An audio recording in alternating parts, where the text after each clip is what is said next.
ನಮಸ್ಕಾರ. ಭಾರತೀಯ ಆರ್ಥಿಕ ಸುದ್ದಿಯ 5 ಆಗಸ್ಟ್ ಸಂಜೆ 6 ಗಂಟೆಯ ಆವೃತ್ತಿಗೆ ಸ್ವಾಗತ. ಈ ಸುದ್ದಿ ಆವೃತ್ತಿಯನ್ನು ನಿಮಗೆ ತಂದಿರುವವರು ಭಾವನಾ. ಇತ್ತೀಚಿನ ಸುದ್ದಿಗಳನ್ನು ಆಲಿಸಿ. ಸೆನ್ಸೆಕ್ಸ್ 78,581, 152 ಪಿಟಿಎಸ್, 0.19% ಏರಿಕೆಯಾಗಿದೆ. ಅತಿ ಹೆಚ್ಚು ಲಾಭ. ಎನ್ಟಿಪಿಸಿ 1.82% ಏರಿಕೆಯಾಗಿದೆ. ಅತಿ ಹೆಚ್ಚು ನಷ್ಟ. ಟಿಸಿಎಸ್ 1.91% ಕುಸಿದಿದೆ. ನಿಫ್ಟಿ 50 ಇಂದು 24,624.65, 0.04% ಆಗಿದೆ. 0.04% ಏರಿಕೆಯಾಗಿದೆ. ಎನ್ಎಸ್ಇಯ ಅಗ್ರ 50 ಕಂಪನಿಗಳನ್ನು ಟ್ರ್ಯಾಕ್ ಮಾಡುತ್ತದೆ. ಆರ್ಬಿಐ ನೀತಿ ಬಳಿಕ 152 ಅಂಕ ಏರಿಕೆಯಾದ ಸೆನ್ಸೆಕ್ಸ್. 24,600 ದಾಟಿದ Nifty. BSE Sensex ,0.19% ಏರಿಕೆಯಾಗಿ 78,581ಕ್ಕೆ ಕೊನೆಗೊಂಡರೆ NSE Nifty 50 ,0.04% ಹೆಚ್ಚಳವಾಗಿ 24,624.65ಕ್ಕೆ ಮುಕ್ತಾಯವಾಯಿತು. ಆರ್ಬಿಐ ನೀತಿಯ ನಂತರ ಮಾರುಕಟ್ಟೆಗಳು ಆರಂಭಿಕ ಲಾಭವನ್ನು ಕಳೆದುಕೊಂಡರೂ ಹಸಿರು ವಲಯದಲ್ಲಿ ಕೊನೆಗೊಂಡವು. ತೈಲ ಬೆಲೆ ಕುಸಿತದಿಂದಾಗಿ ರೂಪಾಯಿ ಮೌಲ್ಯ ಒಂದು ತಿಂಗಳ ಗರಿಷ್ಠ ಮಟ್ಟಕ್ಕೆ ಏರಿಕೆ. ಯುಎಸ್ ಡಾಲರ್ ಎದುರು ಭಾರತೀಯ ರೂಪಾಯಿ ಮೌಲ್ಯವು 95.12ಕ್ಕೆ ಬಲಗೊಂಡು ಒಂದು ತಿಂಗಳ ಗರಿಷ್ಠ ಮಟ್ಟವನ್ನು ತಲುಪಿದೆ. ಆರ್ಬಿಐ ಬಡ್ಡಿದರಗಳನ್ನು ಸ್ಥಿರವಾಗಿಡಬಹುದು ಎಂಬ ನಿರೀಕ್ಷೆಯ ನಡುವೆಯೂ ಕಚ್ಚಾ ತೈಲ ಬೆಲೆಗಳ ಕುಸಿತವು ರೂಪಾಯಿಗೆ ಬೆಂಬಲ ನೀಡಿತು. ಬಂಡವಾಳ ಕ್ರಮಗಳ ಯಶಸ್ಸಿನಿಂದಾಗಿ ಫ್ರೀ 27ರಲ್ಲಿ ಆರೋಗ್ಯಕರ ಬಿಒಪಿ ಹೆಚ್ಚುವರಿ ನಿರೀಕ್ಷಿಸಿದ ಆರ್ಬಿಐ. ಸಡಿಲಗೊಳಿಸಲಾದ ಎಫ್ಸಿಎನ್ಆರ್ ಬಿ ನಿಯಮಗಳ ಸಹಾಯದಿಂದ ಆರ್ಬಿಐ ಫ್ರೀ 27ರಲ್ಲಿ ಆರೋಗ್ಯಕರ ಪಾವತಿಗಳ ಬಾಕಿ ಬಿಒಪಿ ಹೆಚ್ಚುವರಿಯನ್ನು ನಿರೀಕ್ಷಿಸಿದೆ. ಈ ಕ್ರಮಗಳು ಪ್ರಮುಖ ವಿದೇಶಿ ಒಳಹರಿವಿನಲ್ಲಿ $40.8 ಬಿಲಿಯನ್ ಸಂಗ್ರಹಿಸಲು ಯಶಸ್ವಿಯಾಗಿವೆ. ಸುರಕ್ಷಿತ ಹೂಡಿಕೆಯ ಬೇಡಿಕೆ ಹೆಚ್ಚಳದಿಂದಾಗಿ ಚಿನ್ನ ಮತ್ತು ಬೆಳ್ಳಿ ಬೆಲೆಯಲ್ಲಿ ಭಾರೀ ಏರಿಕೆ. ಚಿನ್ನದ ಬೆಲೆಯು $0.84 ಏರಿಕೆಯಾಗಿ ಪ್ರತಿ ಟ್ರಾಯ್ ಔನ್ಸ್ಗೆ $4,221 ಮತ್ತು 90 ಸೆಂಟ್ಗೆ ತಲುಪಿದೆ. ಬೆಳ್ಳಿಯ ಬೆಲೆಯು $0.84 ಹೆಚ್ಚಳವಾಗಿ ಪ್ರತಿ ಟ್ರಾಯ್ ಔನ್ಸ್ಗೆ $61 ಮತ್ತು 54 ಸೆಂಟ್ಗೆ ಮುಕ್ತಾಯವಾಯಿತು. ಕಚ್ಚಾ ತೈಲ ಬೆಲೆಯು ಪ್ರತಿ ಬ್ಯಾರೆಲ್ಗೆ $76 ಮತ್ತು 23 ಸೆಂಟ್ಗೆ ಏರಿಕೆ. ಬುಧವಾರ ಕಚ್ಚಾ ತೈಲ ಬೆಲೆಯು $2.21 ಏರಿಕೆಯಾಗಿ ಪ್ರತಿ ಬ್ಯಾರೆಲ್ಗೆ $76 ಮತ್ತು 23 ಸೆಂಟ್ಗೆ ತಲುಪಿದೆ. ಭೌಗೋಳಿಕ ರಾಜಕೀಯ ಉದ್ವಿಗ್ನತೆಗಳ ಸರಾಗತೆ ಮತ್ತು ಜಾಗತಿಕ ಬೇಡಿಕೆಯ ಬದಲಾವಣೆಗಳು ಇಂಧನ ಮಾರುಕಟ್ಟೆಯ ಮೇಲೆ ಪ್ರಭಾವ ಬೀರುತ್ತಿವೆ. ಚಿಲ್ಲರೆ ಮಾರಾಟ ವಿಸ್ತರಣೆಯಿಂದಾಗಿ ಆಪಲ್ನ ಭಾರತದ ಮಾರಾಟ $10 ಬಿಲಿಯನ್ ದಾಟಿದೆ. ಆಪಲ್ ಸಂಸ್ಥೆಯ ಭಾರತದ ವಾರ್ಷಿಕ ಮಾರಾಟವು ಚಿಲ್ಲರೆ ಮಾರಾಟ ವಿಸ್ತರಣೆಯ ಹಿನ್ನೆಲೆಯಲ್ಲಿ $10 ಬಿಲಿಯನ್ ಗಡಿಯನ್ನು ದಾಟಿದೆ. ಯುಎಸ್ ಚೀನಾ ಭೌಗೋಳಿಕ ರಾಜಕೀಯ ಉದ್ವಿಗ್ನತೆಯ ನಡುವೆ ಭಾರತವು ಪ್ರಮುಖ ಕಾರ್ಯತಂತ್ರದ ಪ್ರಾಮುಖ್ಯತೆಯನ್ನು ಪಡೆಯುತ್ತಿದೆ. ಮೊದಲ ಗಳಿಕೆ ವರದಿಯಲ್ಲಿ ಭಾರೀ ವೆಚ್ಚ ಬಹಿರಂಗವಾದ ನಂತರ ಸ್ಪೇಸ್ಎಕ್ಸ್ ಷೇರು ಕುಸಿತ.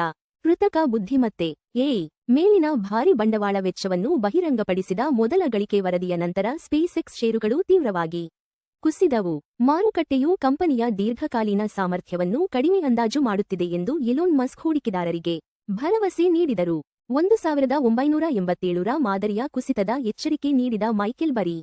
ಎನ್ವಿಡಿಯಾ ಮತ್ತು ಟೆಸ್ಲಾ ಶಾರ್ಟ್ ವಾಲ್ ಸ್ಟ್ರೀಟ್ ದಾಖಲೆಯ ಗರಿಷ್ಠ ಮಟ್ಟವನ್ನು ತಲುಪಿದ್ದರು. ಪ್ರಸಿದ್ಧ ಹೂಡಿಕೆದಾರ ಮೈಕೆಲ್ ಬರಿ 1987ರ ಮಾದರಿಯ ಮಾರುಕಟ್ಟೆ ಕುಸಿತದ ಎಚ್ಚರಿಕೆ ನೀಡಿದ್ದಾರೆ. ಅವರು ತಂತ್ರಜ್ಞಾನ ದೈತ್ಯರಾದ ಎನ್ವಿಡಿಯಾ ಮತ್ತು ಟೆಸ್ಲಾ ವಿರುದ್ಧ ಶಾರ್ಟ್ ಪೊಸಿಷನ್ಗಳನ್ನು ತೆಗೆದುಕೊಂಡಿದ್ದಾರೆ ಎಂದು ವರದಿಯಾಗಿದೆ. ಫ್ರೀ 26ರ ಹಣಕಾಸು ವರದಿ ಘೋಷಿಸಲು ಎಜಿಎಂ ದಿನಾಂಕ ನಿಗದಿಪಡಿಸಿದ ವೊಡಾಫೋನ್ ಐಡಿಯಾ ತನ್ನ 2026ರ ಹಣಕಾಸು ವರ್ಷದ ಹಣಕಾಸು ವರದಿಯನ್ನು ಮಂಡಿಸಲು ವಾರ್ಷಿಕ ಮಹಾಸಭೆಯ ಎಜಿಎಂ ದಿನಾಂಕವನ್ನು ನಿಗದಿಪಡಿಸಿದೆ. ಟೆಲಿಕಾಂ ಸಂಸ್ಥೆಯು ಇತ್ತೀಚೆಗೆ $36,900 ಕೋಟಿ ಸ್ಪೆಕ್ಟ್ರಮ್ ಬಾಕಿಯನ್ನು ಸರ್ಕಾರಿ ಈಕ್ವಿಟಿಯಾಗಿ ಪರಿವರ್ತಿಸಿದೆ. ವ್ಯಾಪಾರದ ಉಲ್ಬಣ ಮತ್ತು ದಾಖಲೆಯ ತಾಮ್ರದ ಬೆಲೆಯಿಂದಾಗಿ ಗ್ಲೆನ್ಕೋರ್ ಲಾಭ ಭಾರೀ ಹೆಚ್ಚಳ. ತಾಮ್ರದ ಬೆಲೆಯಲ್ಲಿನ ಏರಿಕೆ ಮತ್ತು ವ್ಯಾಪಾರದ ಉಲ್ಬಣದಿಂದಾಗಿ ಗ್ಲೆನ್ಕೋರ್ ಸಂಸ್ಥೆಯು ಲಾಭದಲ್ಲಿ ಭಾರೀ ಹೆಚ್ಚಳವನ್ನು ವರದಿ ಮಾಡಿದೆ. ಜಾಗತಿಕ ಪೂರೈಕೆಯ ಕೊರತೆ ಮತ್ತು ಕೈಗಾರಿಕಾ ಬೇಡಿಕೆಯ ಹೆಚ್ಚಳದಿಂದ ಈ ಸರಕು ದೈತ್ಯ ಸಂಸ್ಥೆಯು ಗಮನಾರ್ಹವಾಗಿ ಲಾಭ ಗಳಿಸಿದೆ. ಎಫ್ಡಿ ಬಡ್ಡಿದರಗಳು ₹3 ಕೋಟಿಗಿಂತ ಕಡಿಮೆ. Kotak Mahindra bank 7.30%, bank of Baroda 7.15%, Punjab national bank 7.10%, HDFC bank 6.60%. ಚಿನ್ನ $4,221 ಮತ್ತು 90 ಸೆಂಟ್ $0.84 ಪ್ರತಿ ಟ್ರಾಯ್ ಔನ್ಸ್ಗೆ. ಅಂದಾಜು ಸಮ $1,29,110 ಪ್ರತಿ 10 ಗ್ರಾಂಗೆ. ಚಿನ್ನದ ಬೆಲೆ 0.84% ಏರಿಕೆಯಾಗಿದೆ. ಹಿಂದಿನ ಮುಕ್ತಾಯ $4,186 ಮತ್ತು 60 ಸೆಂಟ್ರಿಂದ ಚಿನ್ನದ ಬೆಲೆಗಳು ಜಾಗತಿಕ ಬೇಡಿಕೆ ಡಾಲರ್ ಬಲ ಮತ್ತು ಹಣದುಬ್ಬರ ನಿರೀಕ್ಷೆಗಳನ್ನು ಪ್ರತಿಬಿಂಬಿಸುತ್ತವೆ. ಬೆಳ್ಳಿ $61 ಮತ್ತು 54 ಸೆಂಟ್ 0.84% ಪ್ರತಿ ಟ್ರೌನ್ಸ್ಗೆ. ಅಂದಾಜು ಸಮ $1,882 ಪ್ರತಿ 10 ಗ್ರಾಂಗೆ. ಬೆಳ್ಳಿ ಬೆಲೆ 0.84% ಏರಿಕೆಯಾಗಿದೆ. ಹಿಂದಿನ ಮುಕ್ತಾಯ $61 ಮತ್ತು 3 ಸೆಂಟ್ರಿಂದ. ಬೆಳ್ಳಿ ಬೆಲೆಗಳು ಕೈಗಾರಿಕಾ ಬೇಡಿಕೆ, ಸೌರಶಕ್ತಿ ಮತ್ತು ಕೇಂದ್ರ ಬ್ಯಾಂಕ್ ನೀತಿಗಳೊಂದಿಗೆ ಸಂಬಂಧ ಹೊಂದಿವೆ. WTI ಕಚ್ಚಾ ತೈಲ $26 ಮತ್ತು 23 ಸೆಂಟ್ 2.21% ಪ್ರತಿ ಬ್ಯಾರಲ್ಗೆ ವಹಿವಾಟು ನಡೆಸುತ್ತಿದೆ. ತೈಲ ಬೆಲೆ 2.21% ಏರಿಕೆಯಾಗಿದೆ. ಹಿಂದಿನ ಮುಕ್ತಾಯ $74 ಮತ್ತು 58 ಸೆಂಟ್ರಿಂದ. ಕಚ್ಚಾ ತೈಲ ಬೆಲೆಗಳು ಭಾರತದ ಇಂಧನ ವೆಚ್ಚ ಮತ್ತು ಹಣದುಬ್ಬರವನ್ನು ಗಣನೀಯವಾಗಿ ಪ್ರಭಾವಿಸುತ್ತವೆ. US $95 ಮತ್ತು 12 ಸೆಂಟ್ 0.26%ಗೆ ಭಾರತೀಯ ರೂಪಾಯಿ ವಿರುದ್ಧ ವ್ಯಾಪಾರವಾಗುತ್ತಿದೆ. ರೂಪಾಯಿ 0.26% ಬಲಗೊಂಡಿದೆ. ಹಿಂದಿನ ಮುಕ್ತಾಯ $95 ಮತ್ತು 37 ಪೈಸಾರಿಂದ. ದುರ್ಬಲ ರೂಪಾಯಿ ಆಮದು ವೆಚ್ಚವನ್ನು ಹೆಚ್ಚಿಸುತ್ತದೆ, ಆದರೆ ಐಟಿ ಮತ್ತು ಫಾರ್ಮಾ ರಫ್ತುದಾರರಿಗೆ ಪ್ರಯೋಜನವಾಗುತ್ತದೆ. LPG ಸಿಲಿಂಡರ್ ಬೆಲೆಗಳು ಪ್ರಮುಖ ನಗರಗಳು.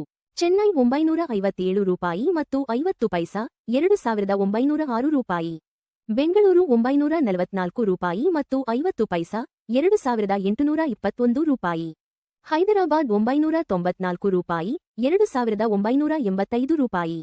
ಆಂಧ್ರಪ್ರದೇಶ $966 ಮತ್ತು 50 ಪೈಸಾ, $2,921 ಮತ್ತು 50 ಪೈಸಾ. ಭಾರತೀಯ ಆರ್ಥಿಕ ಸುದ್ದಿ ನೋಡಿದ್ದಕ್ಕಾಗಿ ಧನ್ಯವಾದಗಳು.